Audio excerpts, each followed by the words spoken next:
All right, so we're going to start Unit 2, which is all about exploring two-variable data. So in our last Unit 1, we looked at one-variable data. We had either categorical or quantitative, and it was just one variable. And so now we're going to look at two variables. And so let's start with our Barbie right here, and let's do some bungee jumping. So how many rubber bands should we attach to Barbie so that she has the absolute most fun without hitting the ground if she were to jump from the bleachers? We'll only be allowed to use 7 rubber bands to figure out. Okay, so this is what they did. They took 0 rubber bands and they just kind of hung her there. I know this sounds kind of bad, but they hung her there, and then the distance is 11 inches. Okay, so that's probably the distance of Barbie, or the length of Barbie. And then they attached 1 and dropped it, and then she went a distance of 14, 2, and so on. Okay. So the response variable measures an outcome of a study. And the explanatory variable may help predict or explain changes in a response variable. So we're going to look at this data up here, and we're going to decide which one is the explanatory and which one's the response variable. And so which one would explain the other one? And so the explanatory variable would be the number of rubber bands. I think rubber bands is 2 words. I have it as 1 up there, but number of rubber bands. And then the response, so depending on the number of rubber bands, that's going to be the distance traveled in inches. Okay, and so it looks like the more rubber bands that they used, the more distance Barbie covers. And how many variables do we have? We have 2 variables. Okay, and are they categorical or quantitative? And we're going to be studying quantitative variables. And then let's remember, so rubber bands, we could have 0, 1, 2, 3, 4, and so we call that discrete. It's a discrete quantitative variable, and then distance traveled would be continuous. Even though up here they rounded to the nearest inch, distance is a measurement. It's not a countable thing, so that would be continuous. All right, now we're going to do a scatter plot. And you guys did scatter plots in Algebra 2. You also did it in RAM and HAM. And a scatter plot shows the relationship between 2 quantitative variables measured on the same individuals. And each individual data set appears as a point in the graph. So we're going to use your calculator to make a scatter plot. We're going to draw it below. So I'm not able to show my calculator because I don't have it here at home with me. But I hope you remember how to do this. You're going to go ahead and go to Stat Edit, and you're going to put the number of rubber bands in for L1 and then the number of, or the distance traveled in L2. Okay, so go to Stat and then hit Edit, which is Enter, and you're going to enter L1 and L2. Now, if you have stuff already in L1, L2, you can go up to the top and hit Clear, Enter. Never delete your lists, but you can clear them out completely. Okay? All right, so, excuse me, I went ahead and did it, and I have 1, 2, 3, 4, 5, 6, 7. Okay, so that's how many. And don't forget to label. This is the number of rubber bands. And then on the side here, it looks like, what's our biggest number? 63. So let's just go by tens. We'll go 10, 20, 30, 40, 50, 60, 70. And this is distance in inches. There we go. And then you just plot your points. You put them in your calculator. Make sure you turn your plots on. And then you're going to select scatter plot, which is the first one. So like hit second, y equals, and then turn your plots on. And then you're going to see like 1, 2, 3, like a bunch of different graphs to use. We've done them all so far. You're going to choose the first one because that's scatter plot. And then the points should line up very linear. Okay, so this is what they kind of look like. I'm just going to plot them really quickly here. Something like that, okay? And that actually looks curved, but they're very linear. All right, now, When describing, now we've been asked to describe a distribution, and we had to use SOVC, and this one's going to be a little different. So when asked to describe the associations shown in a scatter plot, you're expected to discuss these things: direction, form, strength of the association, along with any unusual features. And don't forget context, okay? So we use this acronym. We're going to use DUFS. DUFS. Okay, so DUFS. All right. Describe the relationship displayed in the scatter plot. So D stands for direction. Okay, and that's going to be either a positive or negative association. Okay, this one's obviously positive. It's going up from left to right. U stands for unusual features.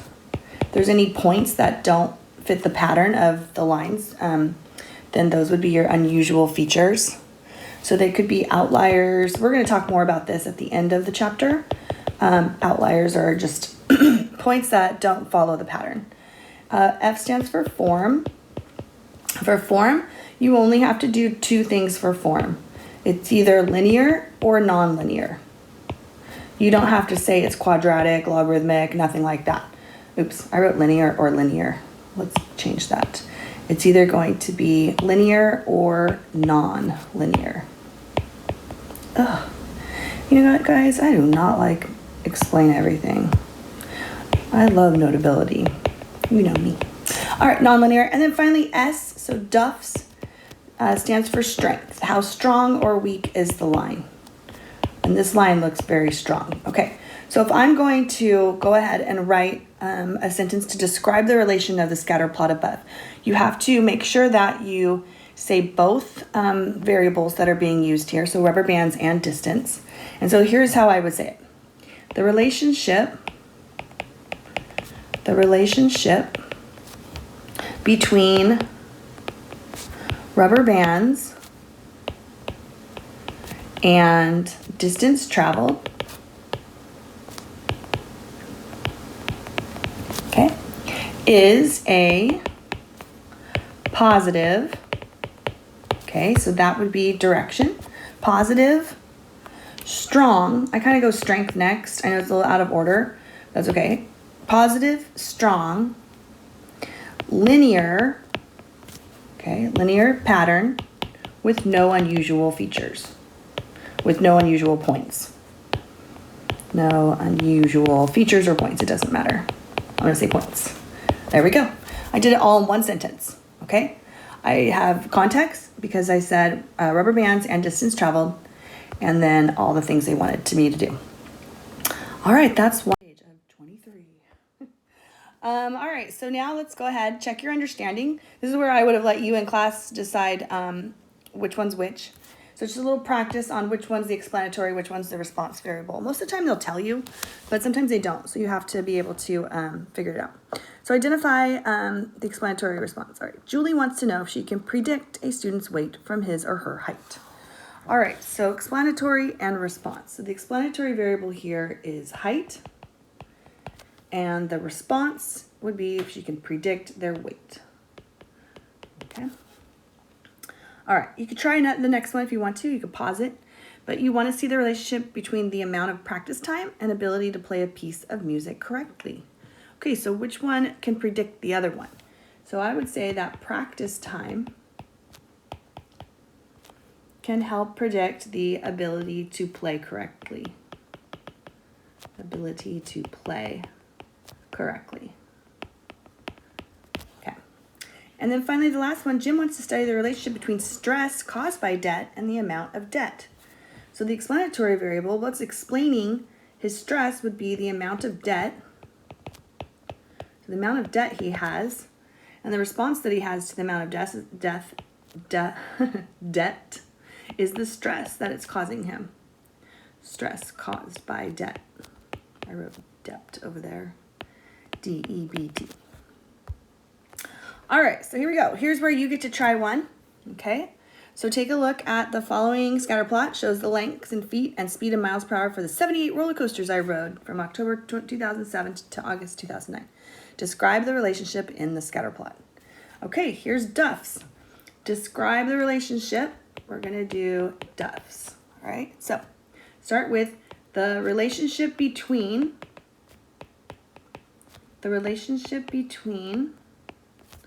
length and speeds of these length and speed of these 78 roller coasters. Okay, so not all roller coasters, but these ones that are graphed here. Well, it looks fairly linear, pretty strong, okay? So I would say that it's a positive. We're going up, positive. You could say moderately strong if you wanted to, but I would say fairly strong. You can use those LY words. Those are good words. Linear pattern with one unusual point. Okay, I kind of think that this point up here is kind of weird. And when you do have an unusual point, make sure you list what that point is. At, it looks like it's 3,120. 3,120. There we go. Okay, now, caution. A strong association between two variables does not automatically indicate a cause and effect. There could be a cause and effect, but just because they are strong relations to each other, like you have a very strong linear pattern, doesn't mean that one caused the other one. So we always say this, correlation is not causation. And there's some examples down here you can read through. I really like the first one. The number of ice cream sales for a week in South Carolina versus the number of shark attacks each week. There would probably be a strong association, but ice cream sales is not going to cause shark attacks. But it'd just be like more people on the beach that day, the ice cream sales would go up. So there's going to be things called confounding variables that we're going to talk about later on in the school year. All right, slide the pattern. Oopsie. Next page. Here we go. Oops, what did I do that for? Where's the back button? There it is. All right, here we go. Measuring linear association. Now we're going to do something called correlation. And correlation is R. And you have that on your calculator as long as you go to mode and go to all the way down the screen. The screen on mode is like you have a bunch of stuff. All the way down here should say stat diagnostics, and those should be turned on. Diagnostics should be on. Okay? So how can you be sure that the bungee cord we make Barbie will keep her safe? Should we be worried if we use the wrong units, choose the wrong axis, or measured wrong? So here we go. Here's a different group. They measured number of rubber bands and distance traveled, and they got a little bit different numbers than the last one that happened. So for a linear association between two variables, the correlation R, sometimes it's called correlation coefficient. I'm going to write that down. Correlation coefficient. That's how you knew it in Algebra 2. That's what we call it. I'm doing that actually right now in Algebra 2. The correlation coefficient R measured the direction and strength of the association. Okay, so let's go ahead. We're going to find the correlation R for these data points. So go to your calculator and put this in for L1 and this in for L2. And let's go ahead and go to Stat, over to Calc. And you're used to doing number 4, but we're actually going to go down and do number 8. Okay, and it looks like this. It's y equals a plus bx. And the slope goes second. And that's the way we do that in stats. Okay, don't worry about that. We're going to actually do that when I come back. So we're just looking at R. So if you go ahead and do that, it'll calculate R and R squared. We don't need R squared, we just need R. So we have 0.992. Okay, and then if you go to your calculator and you actually graph the scatter plot, we're gonna look at excuse me, what the graph looks like. I'm having a rough day. All right. 1, 2, 3, 4, 5, 6, 7, 8, 9. Okay, we'll stop right there. And then let's go, this graph, let's go each one by 5, because we're going to add some weird points later and show you what happens. So 10, 15, 20, 25, 30, 35, 40, 45, and 50 is way up here. All right. And then don't forget to actually list what these things are. So rubber bands on this side. And then over here would be distance traveled. I kind of wrote a bunch of stuff over here, but that's okay. Distance traveled in inches. All right, and so we graph these points. Hopefully you hit zoom 9 on your calculator and you can see them show up. So I have 0, 12. You can also plot them by hand. I mean, it's not that hard. So 114 is right there. 217, because I don't even have my calculator with me. 217, 318, it's very close. And I'm plotting these really close to each other because we're actually going to add some unusual points in just a minute. And then, what's the next one? This one. It's over there. 1, 2, 3, 4. This is 5 is at 23. 23 is about here. 6 is 26. And 7 is 30. Okay. Excuse me. Now, how safe do you feel Barbie's bungee jump would be if we use this data?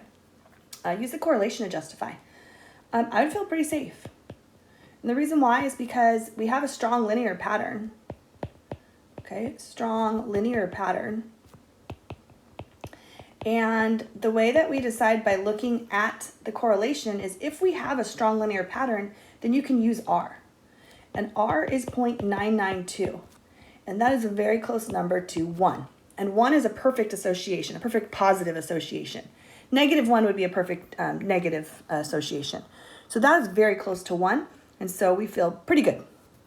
All right, now one of the group members next some extra rubber bands to collect more data. So we're going to add the point 1549.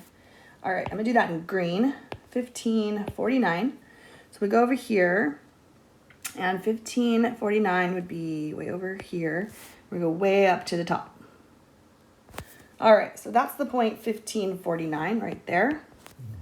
Okay, now go ahead and put that in your calculator, okay, on L1 and L2. So L1, at the end of L1, put in 15, and the end of L2, put in 49, and go to stat calc number 8.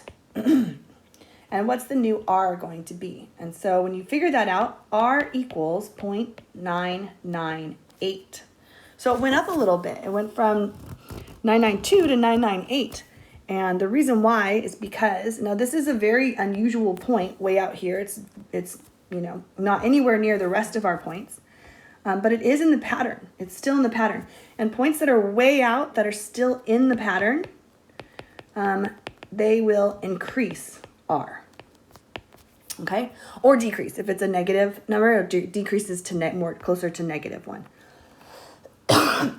Excuse me. All right, one group accidentally left off a digit, and the 0.6 rubber band 6 inches was added to the scatter plot. So 1, 2, 3, 4, 5, 6, 6. There we go. Okay. That one's really bad. Okay. And now go ahead and put that into your calculator, that point, L1, L2, and enter the new data, and then go to stat calc, what's the new R? And so the new R with that point added in is going to be 0.838. Okay, so outliers, or just unusual points, sorry about that, outside of the pattern will decrease R. Decrease R. So R is going to be strengthened when we have, you know, a point way out there, but it still goes in our line. This one's not anywhere near our line, and so that one's not going to be good for our line, so it's going to cause the R to drop. Now, unfortunately, the group had measured the lowest point of Barbie's head in inches instead of centimeters, and to sort of fix this, they multiplied the inches by 2.54, and here's the new data. So you can actually go to your calculator and then get rid of those 2 points that we added up here, these 2 points, 1549 and 66. Get rid of those points, hit delete. You can delete points, just don't delete your list. And if you go up to L2 and you hit 2.5 times L2, I think it'll change all of those numbers for you. But I'll go ahead and let you know what happens. If I put all these numbers in, and I have rubber bands and I have centimeters now instead of inches, and I calculate R ends up being 0.992, okay? And so kind of the moral of the story here is changing units doesn't change R. Okay, changing units doesn't change R. The other thing that doesn't change is, let's switch our explanatory and our response variable. Okay, you were to switch those around, L1's now L2 and L2. That also does not change R. Does not change R. Because R has no units. R doesn't care which one's X, which one's Y. And so that would not change it at all. Okay, so here are some important facts about R. So when asked to interpret R, use this template. Now we're going to have to do a lot of interpretations in this chapter.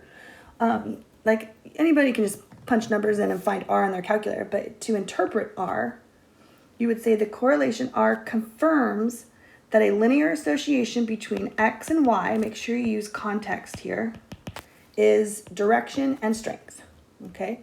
So for example, in the last one, the correlation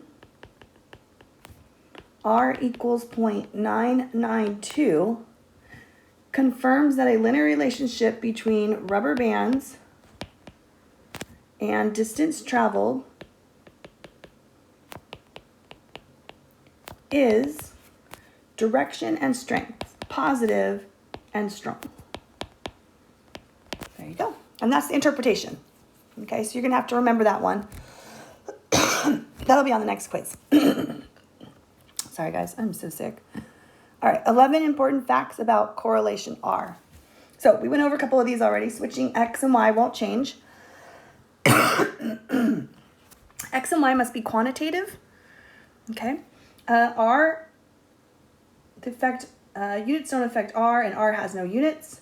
Correlation does not imply causation. The sign of R tells us the direction. So if it's negative, close to -1, it's a negative association, close to +1.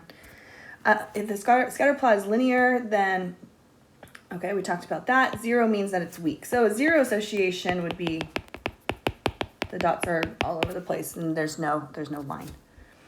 Correlation is not resistant. We saw that. Outliers will affect R. Sometimes they like improve R and sometimes they don't. Here's number 10. This one's important. R won't tell you whether something is linear. You have to look at the scatter plot, decide if it's linear, and if it is, then you can use R. It's not the other way around. And then R doesn't tell the whole story. Identify means and standard deviation for both X and Y. You can find the average for the X variable, and you can find the average for the Y variable, and we're going to talk about that later. You can also find the standard deviation for one of the variables at a time. Yeah, but we're not going to do that right now. Okay, here we go. Most people love chocolate for its great taste. Yum. Sounds gross to me right now. I'm really sick. But does it also make you smarter? So scatter plot, like this one, recently appeared in New England Journal of Medicine. The explanatory variable is the chocolate consumption per person for a sample of countries. The response variable is the number of Nobel Prizes per 10 million residents. Okay, so interpret the correlation R. So we're given R is 0.791 right here. They told us that. And we have to interpret this, okay? So we're going to say the correlation R equals 0.791 confirms, okay, these points look pretty linear. They're a little bit, 791, that's kind of moderately strong, okay? It's closer to 1 than it is to 0 for sure. So the correlation confirms that a linear relationship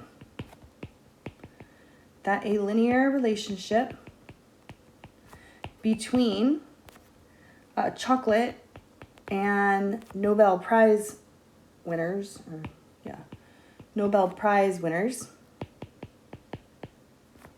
is, well, it's positive, they're going up, and moderately strong. There you go. Now, if people in the United States started eating more chocolate, can we expect more Nobel Prizes to be awarded to the residents of the United States? Explain. Okay, that's asking you cause and effect. Cause and effect, okay? We cannot say a cause and effect relationship exists here. Eating more chocolate does not cause you to be smarter. I wish it would. That would be awesome. But the cause and effect, we would say no. Correlation is not causation. Okay, you can even add some context to that. You could say eating more chocolate will not make you stronger, or I'm sorry, not stronger, smarter. There could be other factors included, and it's impacting both the chocolate consumption and the Nobel Prize winners. So we can't say it's cause and effect. Okay. And then what effects does Switzerland have on the correlation? So where's Switzerland? Ah, here he is. Way out there, but very close to the pattern.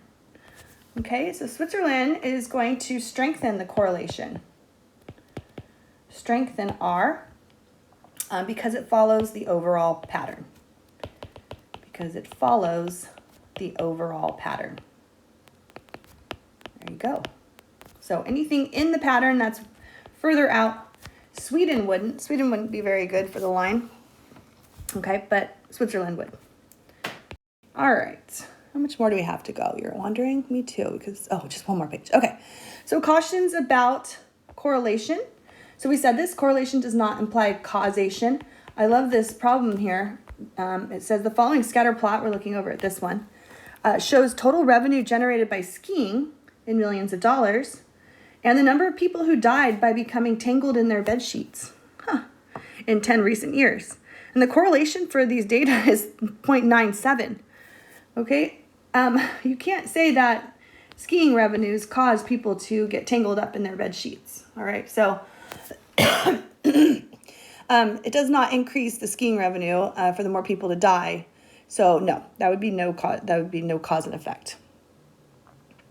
All right, and the next one is correlation does not measure form. Okay, this is a huge mistake. We talked about this already. A lot of people think because R, like for example right here, R equals 0.98 in this scatter plot. Here's a scatter plot showing the speed in miles per hour and the distance needed to come to a complete stop. The association is clearly curved. Okay, it's curved and it looks kind of linear too, but let's say that it's clearly curved. I'm going to add a point up here to make sure it's clearly curved. And the correlation is 0.98. So just because there's a good correlation, good R, does not mean that it's linear. It's the other way around. Okay, correlation should only be used to describe linear relationships. The association displayed in the following scatter plot is extremely strong. Okay, this looks very strong, the association between whatever this is. Maybe it's time in seconds and the height of a rocket or something.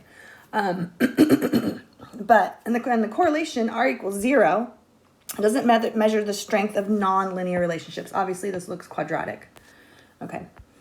All right, and then the correlation is not a resistant measure of strength. In the following scatter plot, the correlation is R equals negative 0.13.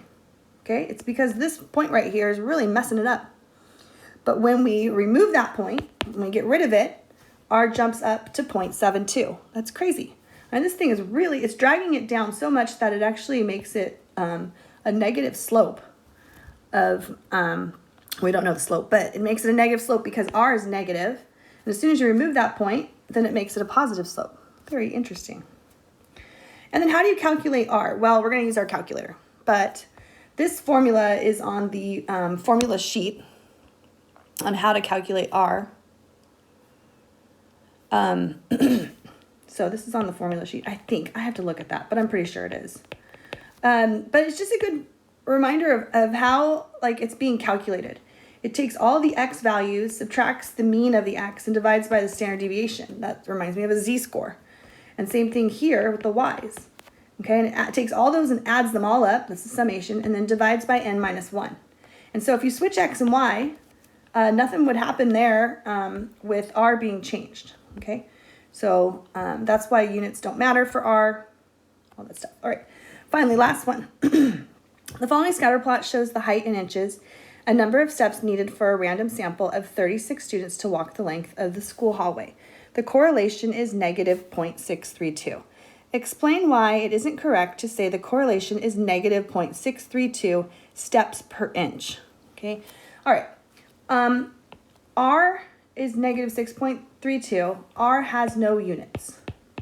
It's not the slope of the line. Okay, so that's all you have to say. R has no units. We can't say that it's steps per inch because R is not measured in any kind of unit at all. All right, and that's it. Oh, it's not it. Sorry, hold on. They're like, dang it, you lied to us. And then what would happen to the correlation if number of steps was used as the explanatory variable and height was used to the response variable? So they're telling you if you take X and Y and you switch them, what would happen to the correlation? The correlation would stay the same. Okay, this is just all the stuff we talked about, those 11 important facts about R. And then what would happen to the correlation if height was measured instead of inches? R would stay the same because it has no units. And so changing the units would not affect R at all. All right, there you go. All right, and then here is the summary of it all, okay? And hopefully I'll be back tomorrow to do the next lesson with you guys. Have a great day.